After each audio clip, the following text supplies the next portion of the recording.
কিভাবে সৃষ্টি হয়েছিল মা মনসার, তার জন্মবৃত্তান্তই বা কি, কেনই বা বাংলার ঘরে ঘরে মা মনসার পুজো এত প্রচলিত? চলুন বন্ধুরা, আজ জেনে নেওয়া যাক মনসার জন্মবৃত্তান্ত কাহিনী এবং মুহূর্তে মনসা পুজো প্রচলন সম্বন্ধে।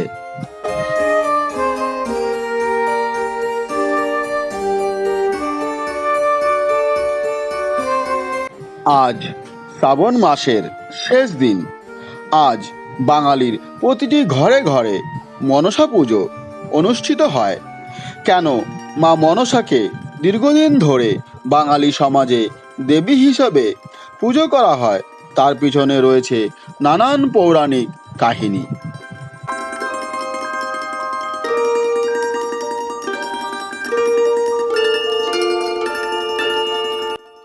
মনসার জন্ম কাহিনী প্রথম উল্লেখিত হয়েছে পুরাণ গ্রন্থেই।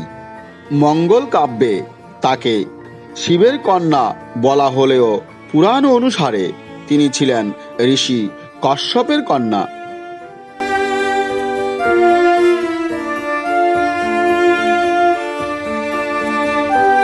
একদা সর্প ও সরীসৃপগণ পৃথিবীতে কলহ শুরু করলে কশ্যপ তার মন থেকে মনসার জন্ম দেন। ব্রহ্মদেব তাকে সর্প ও সরীসৃপেদের দেবী করে দেন। মনসা মন্ত্র বলে বিশ্বের ওপর নিজ কর্তৃত্ব স্থাপন করেন। এরপর মনসা জগৎ পিতা শিবের সন্তান স্নেহ লাভ করেন।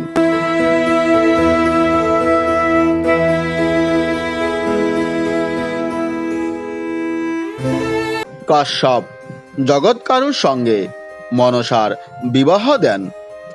ঋষি জগৎকারু এক প্রচণ্ড তপস্যায় রত ছিলেন। তিনি প্রতিজ্ঞা করেছিলেন যে তিনি কখনোই বিবাহ করবেন না। হঠাৎ একদিন তিনি দেখতে পান যে একদল লোককে গাছে উল্টো করে ঝুলিয়ে রাখা হয়েছে।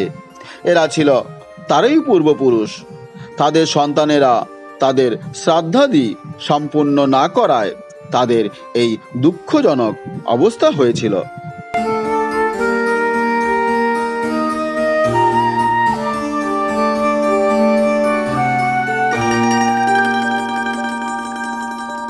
তারা জগৎকারুকে বিবাহ করার উপদেশ দিয়ে বলেন যে তার পুত্রই শ্রাদ্ধাদি সম্পূর্ণ করে তাদের দুঃখ থেকে মুক্তি দিতে পারে।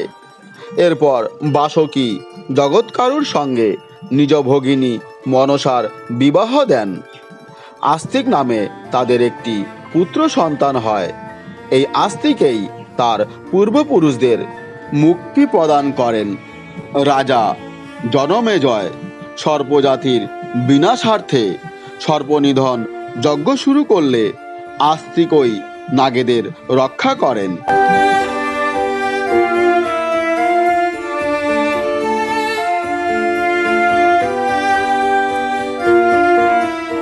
এরপর মনসা তার সহচরী নেতার সঙ্গে পৃথিবীতে অবতীর্ণ হন মানব ভক্ত সংগ্রহ করার উদ্দেশ্যে।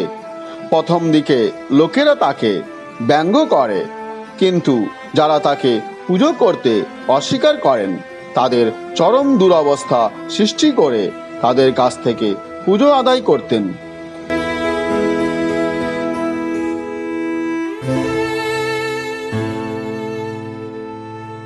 মনসা সমাজের বিভিন্ন শ্রেণীর মানুষের পুজো লাভে সক্ষম হন। এমনকি মুসলমান শাসক হাসানও তার পুজো করেন।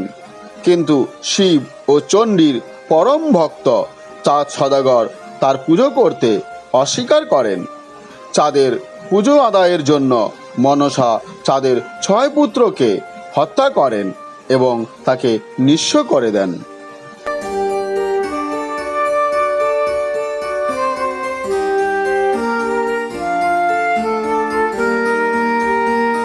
পরে তিনি চাঁদের কনিষ্ঠ পুত্র লক্ষিন্দরকেও হত্যা করলে তার বিধবা পুত্রবধূ বেহুলা চাঁদকে মনসা পূজায় রাজি করাতে সক্ষম হন। চাঁদ মনসার দিকে না তাকিয়েই বাম হাতে তাকে ফুল ছুঁড়ে দেন। মনসা তাতেই খুশি হয়ে চাঁদের 6 পুত্রকে জীবিত করে দেন এবং তার সকল সম্পত্তি ফিরিয়ে দেন। এরপরেই মনসা পূজা ব্যাপকভাবে জনপ্রিয়তা অর্জন করে।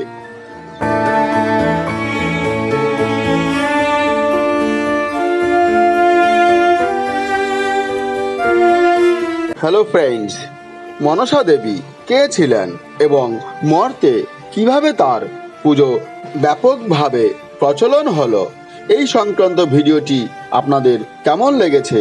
যদি ভালো লেগে থাকে তাহলে অবশ্যই লাইক, শেয়ার এবং কমেন্ট করবেন। আর হ্যাঁ বন্ধুরা, চ্যানেলটি অবশ্যই সাবস্ক্রাইব করবেন যাতে নতুন কোনো ভিডিও আপলোড হলে সঙ্গে সঙ্গে আপনাদের কাছে তো নোটিফিকেশান পৌঁছে যায়। ভালো থাকবেন বন্ধুরা, দেখা হবে পরবর্তী ভিডিওতে। আজকের মতো এ পর্যন্তই।